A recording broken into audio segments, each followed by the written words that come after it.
할렐루야, 사랑하는 성도 여러분, 오늘 월요일 아침입니다. 월요일 아침 우리가 하나님의 말씀, 하나님이 우리에게 주시는 말씀은 레위기 1장 1절부터 4절까지 말씀입니다. 레위기 1장 1절부터 4절까지 말씀입니다. 제가 읽도록 하겠습니다. 여호와께서 회막에서 모세를 부르시고 그에게 말씀하여 이르시되 이스라엘 자손에게 말하여 이르라. 너희 중에 누구든지 여호와께 예물을 드리려거든 가축 중에서 소나 양으로 예물을 드릴지니라. 그 예물이 소의 번제이면 흠없는 수컷으로 회막문에서 여호와 앞에 기쁘게 받으시도록 드릴지니라. 그는 번제물의 머리에 안수할지니 그를 위하여 기쁘게 받으심이 되어 그를 위하여 속죄가 될 것이라. 한번 기도드리고 말씀 전하겠습니다. 하나님 은혜를 감사합니다. 오늘 이 딱딱한 레위기서 이 번제에 대한 얘기를 우리가 생각합니다. 하나님, 그러나 이 말씀이 잘 풀려지고 내 마음에 받아들여지고 새 힘을 얻는 귀한 새벽이 되게 하여 주시옵소서. 성령 하나님, 우리의 마음을 감동하실 줄 믿고 예수님의 이름으로 기도드립니다. 아멘. 이스라엘 백성들이 그 아이들에게 이 모세오경을 가르칠 때 제일 먼저 가르쳤던 말씀이 레위기 말씀이었다고 합니다. 레위기. 원래 어린아이들에게는 가장 기본부터 가르쳐야 되죠. 그러니까 다시 말하면 이 레위기는 가장 신앙의 기본이 되는 말씀이라고 생각했다는 겁니다. 우린 레위기를 참 싫어합니다. 왜냐하면 여기에는 순 제사 얘기만 나오고 딱딱한 얘기 나오고 무슨 말인지 모르겠고, 그래서 레위기는 좀 그냥 지나갔으면 좋겠다 싶은 말씀이죠.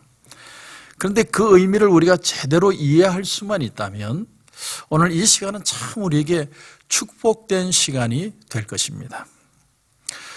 여러분, 잘 믿으려고 하는 것보다 더 중요한 건 바로 믿는 것입니다. 그래서 바로 믿으려면 우리는 하나님을 섬기는 법이 뭔지를 제대로 알 필요가 있습니다. 레위기의 본래 히브리어로의 명칭은 와이카라입니다. 와이카라. 그 뜻은 뭐냐면 그리고 하나님이 부르셨다. 그리고 그가 부르셨다. 이런 뜻입니다. 그래서 이제 1절을 보시면 원어에는 맨 처음에 와이카라, 레위기가 와이카라 이렇게 시작이 됩니다.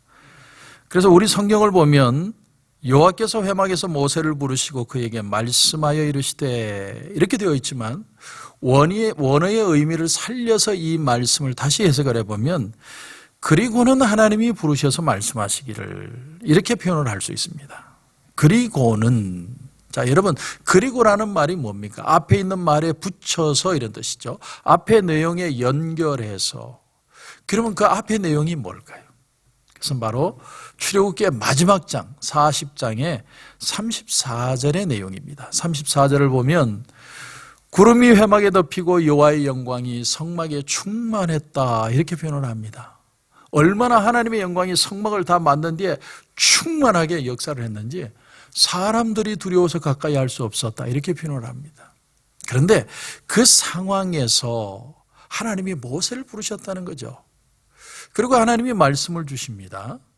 자, 2절부터 보시면 이스라엘 자손에게 말하여 이르라. 너희 중에 누구든지 여호와께 예물을 드리려거든 가축 중에서 소나 양으로 예물을 드릴지니라. 그 예물이 소의 번제이면 흠없는 수컷으로 회막문에서 여호와 앞에 기쁘게 받으시도록 드릴지니라. 그는 번제물의 머리에 안수할지니 그를 위하여 기쁘게 받으심이 되어 그를 위하여 속죄가 될 것이라. 여러분, 레위기는 5대 제사로 시작이 됩니다. 그 5대 제사가 뭐냐면 번제, 소제, 화목제, 속죄제, 속건제입니다. 이게 5대 제사라고 그래요.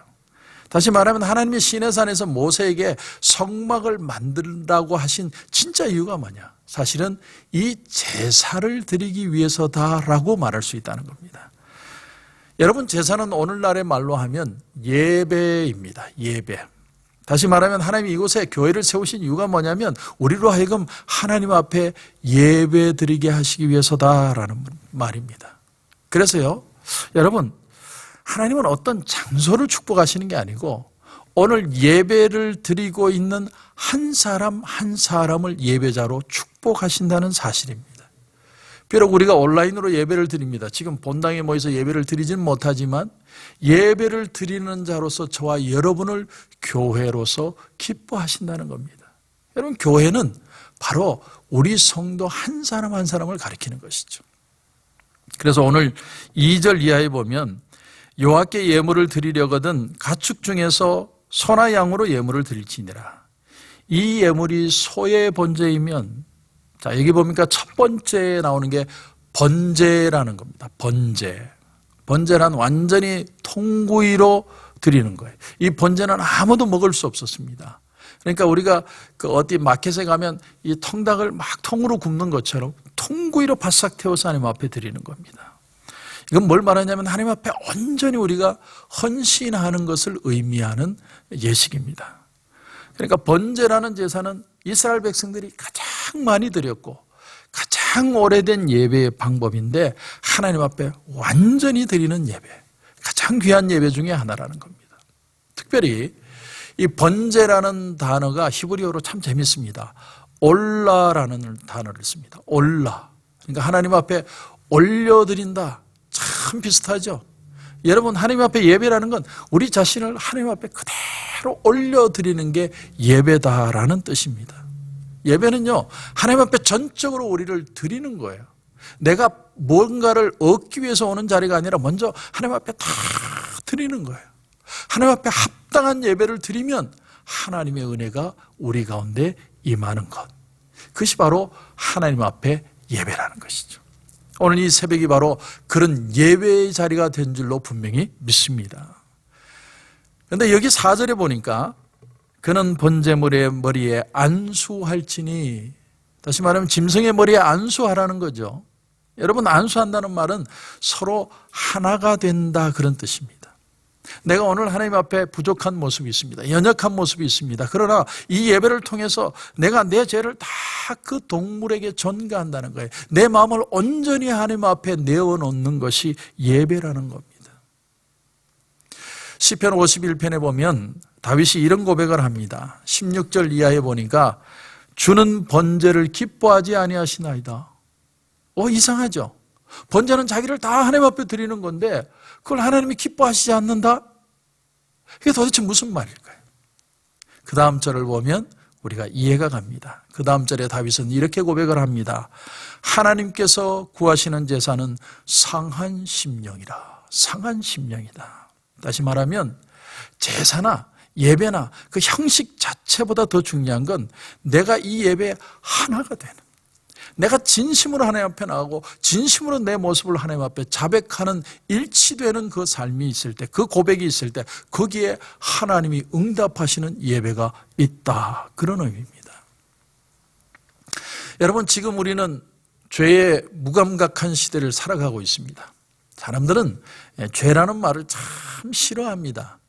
오히려 내가 얼마나 내 삶을 더 가치 있고 의미 있고 발전시키고 업그레이드 될 수 있는 삶을 살아갈 수 있을까? 사람들은 거기에 더 관심이 많습니다. 그런데 갑자기 와서 무슨 죄를 회개하고 눈물을 흘리고 이런 얘기하면 듣기 싫습니다. 그러다가 지금 우리가 모두가 다 나가고 싶어도 나갈 수 없는 그런 갇힌 것 같은 삶 속에 우리가 처해 있게 되었습니다. 가장 안타까운 사실은 요즘 가정폭력이 늘어나고 있다고 합니다. 왜냐하면 밖으로만 나가고 열심히 무언가에 일을 하다가 갑자기 집에 갇혀서 아무것도 할 수 없게 되니까 서로의 갈등과 아픔과 혼란들이 우리 가운데 찾아온다는 겁니다. 그래서 제가 여러분에게 초두에도 말씀을 드린 것처럼 신앙이라는 게 뭐냐? 신앙이라는 건 다시 처음 자리로 돌아가는 겁니다. 하나님 앞에 예배자로 서는 겁니다. 내가 얼마나 부족한지를 하나님 앞에 다 그냥 있는 대로 드러내는 거예요. 저는 이 시간이 우리가 그런 시간이라고 생각합니다. 하나님이 그런 사람을 받았어요. 재밌는 얘기가 하나가 있습니다. 한 아주머니가 어느 목사님을 찾아와서는 자기 가정생활에 여러 가지 복잡한 얘기들을 다 늘어놓습니다. 근데 목사님이 그 얘기를 듣다 보니까 그 중에 신앙적인 내용은 하나도 없어요. 그래서 목사님이 질문을 했답니다. 아주머니에게. 아주머니, 하나님을 아세요? 그랬더니 그 아주머니가 되려 목사님에게 질문을 하더랍니다. 목사님은 하나님을 아십니까? 목사님이 대답이 참 재밌어요. No, I don't. 나도 몰라요. 근데 그 다음 답이 참 중요한 대답을 했습니다. I am surprised by God every moment. 나는 하나님의 역사에 대해서 매 순간 놀라고 있을 따름입니다. 여러분, 이게 무슨 말이에요? 하나님을 모른다는 말이 아니죠. 내가 체험되어지는 하나님을 오늘 내가 경험하면서 살아가고 있다는 말이죠. 여러분, 이게 정말 고백이고 이게 정말 하나님을 아는 것이다 라는 말이 아니겠습니까? 여러분, 이게 바로 예배입니다. 로마서 12장 2절에 보면 이렇게 말씀합니다. 너희는 이 세대를 본받지 말고 오직 마음을 새롭게 함으로 변화를 받아라. 여러분, 이 세대를 본받지 말라는 말이 뭡니까? 이 세상의 유행이나 이 세상이 말하는 행복의 기준을 쫓아가지 말라는 거예요. 거기서 사람들이 다 허탈해지고 허망해지고 만족함이 없고, 그런데 오늘 말씀은 새롭게 함으로 변화를 받아라. 변화를 받는다는 건 다른 방향으로 가라는 겁니다. 그 방향이 어디입니까? 주님이 제시하는 길입니다. 주님이 왜 제시할 수 있습니까? 주님이 말씀하시기를 내가 곧 그 길이요, 그 진리요, 그 생명이라고 말씀하셨기 때문에 우리는 주님이 제시한 길을 따라가는 것이 가치가 있다는 거예요. 내가 주님 앞에 서고 주님을 따라가겠습니다. 그게 바로 예배입니다. 오늘 이 새벽에 사랑하는 성도 여러분, 우리는 다른 건 다 잊어도 하나만 기억하면 됩니다. 내가 오늘 하나님 앞에 예배자로 다시 서겠다. 이 고백만 있다면 한 발 한 발 우리가 주님을 따라가고 먼 미래를 두려워하지 마십시오. 오늘 하루를 내가 최선을 다해 사는 겁니다. 하나님 앞에 있다는 걸 인식하고 하나님을 경험하며 승리하는 저와 여러분이 되시길 주님의 이름으로 축원합니다. 오늘의 기도 제목을 여러분에게 드리겠습니다. 제가 좀 전에 말씀드린 것처럼 하나님, 오늘 하루 참 하나님 앞에 있는 나를 다시 한번 깨닫는 시간이 되게 하여 주옵소서. 우리가 참 하나님 앞에 깨달아야 될 것 중에 하나가 내가 예배자구나. 나는 부족하지만 부족한 모습 이대로 하나님을 만나는 게 귀하구나. 그것을 깨닫고 그것을 기도하는 이 귀한 시간이 되기를 주님의 이름으로 축원합니다. 기도하겠습니다. 하나님, 은혜를 감사합니다. 오늘 이 새벽에 우리가 참 하나님 앞에 우리 모습을 온전히 드리는 예배자가 되는 것이 얼마나 귀한지를 깨달았습니다. 하나님, 다시 기본으로 돌아갑니다. 우리가 바쁘고 분주하고 내가 세상을 열심히 살 때는 몰랐는데 오늘 이 시간이 하나님 앞에 다시 서는 자리인 것을 깨닫게 하심을 감사합니다. 온 가족이 하나님 앞에 다시 예배자로 서게 하시고, 하나님, 우리의 마음이 하나님 앞에 순결하게 설 때에 하나님 다시 회복하고 새롭게 하시고 반드시 승리케 하시는 그 하나님의 역사를 경험하게 하여 주시옵소서. 오늘 이 아침에도 하나님 우리의 마음을 만져주시고 새 은혜 주실 줄 믿고 예수님의 이름으로 기도드립니다. 아멘.